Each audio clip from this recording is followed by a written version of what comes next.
বর্তমান সময়ে জনপ্রিয় রোমান্টিক জুটি মুশফিকুর ফারহান ও আয়েশা খান। দিন দিন বাংলা নাটকের জনপ্রিয়তা বেড়ে চলেছে, সেই ধারাবাহিকতায় আবারও নতুন নাটক নিয়ে হাজির হয়েছেন জনপ্রিয় এই জুটি।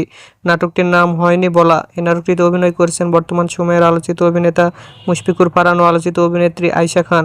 এই নাটকটি রচনা ও পরিচালনা করেন মাহমুদ মাহিম। নাটকটি খুব শীঘ্রই ঈদে মাছরাঙা টেলিভিশনের ইউটিউব চ্যানেলে প্রকাশিত হবে। আপনারা দেখতে চাইলে অবশ্যই মাছরাঙার পর্দায় চোখ রাখুন এবং নিয়মিত নতুন নতুন নাটকের আপডেট পেতে হলে অবশ্যই চ্যানেলটিকে সাবস্ক্রাইব করে রাখুন। পরবর্তী ভিডিওর জন্য অপেক্ষা করুন।